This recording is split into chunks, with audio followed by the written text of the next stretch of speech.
Hello, Gopalganj smart exchange থেকে আমি প্রশান্ত চলে আসছি আজকে নতুন 6 পিসের একটা স্টক নিয়ে। আজকে 10, 11, 12, 13 মধ্যে যারা গুড লুকিং ফোন চান তাদের জন্য বেশ কিছু ফোন নিয়ে চলে আসছে আজকে। চলেন কি গেছে আপনাদেরকে দেখাই। প্রথমে পাচ্ছেন হচ্ছে রেডমি 14C। এটা হচ্ছে 4 GB 128 GB অফিসিয়াল। আমাদের গোপালগঞ্জ স্মার্ট এক্সচেঞ্জে কিন্তু ম্যাক্সিমাম প্রোডাক্টই অফিসিয়াল থাকে, ফুল সেট আপ থাকে, প্রত্যেকটা ফোনে ফুল সেট আপ শো করবেন। 14C 4128 বেস্ট একটা প্রাইজে দিয়ে থাকতেছি। এরপর থাকতেছে রেডমি নোট 13। এটা হচ্ছে 8 GB 256 GB কন্ডিশন। একটু দেখেন, একদম look like new condition, full box, original charger box phone. এরপরে থাকতেছে এগুলো একটু আগের আইটেম বাট লুকটা কিন্তু হ্যাভি। এটা 3300 ফার্স্ট চার্জার দিয়ে 10 টাকারও বাজারে পাচ্ছেন।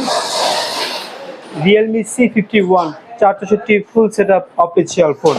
এরপর থাকছে বর্তমান বাজারে কিন্তু হিউজ চাহিদা অনার কোম্পানির অনার X6B। এটা 6 GB 128 GB বাজেট, একদম রিজনেবল বাজেটের মধ্যে পাবেন, 11-12 বাজেটের মধ্যে পাবেন, বেস্ট একটা প্রাইজে। Honour X6B 6 GB 128 GB। এরপর থাকতেছে রিয়েলমি C53, একদম আইফোন লুকটা কিন্তু অনেক লুক, দেখলে ফোনটা কিন্তু মনে হচ্ছে ব্ল্যাক কালার, হ্যাভি স্মার্ট একটা কালার। এটাও পাচ্ছেন 6 GB 128 GB বেস্ট একটা প্রাইজে, ফুল সেটআপ সহ। এটা 3300 ফার্স্ট চার্জার, 5000 mAh ব্যাটারি। আর সর্বশেষ যেটা থাকতেছে যারা একটু আন্ডার 20 গেমিং ফোন চাচ্ছেন, পকো সিরিজের 5G ফোন, পকো X6 নিও 8 GB 128 GB। কালারটা দেখেন, খুব স্মার্ট একটা কালার, বেস্ট একটা প্রাইজে দিয়ে থাকবো। জানিয়ে যাচ্ছেন দ্রুত যোগাযোগ করে চলে আসুন গোপালগঞ্জ স্মার্ট এক্সচেঞ্জে বেস্ট প্রাইজে বেস্ট ফোন কেনার জন্য। সবাইকে ধন্যবাদ।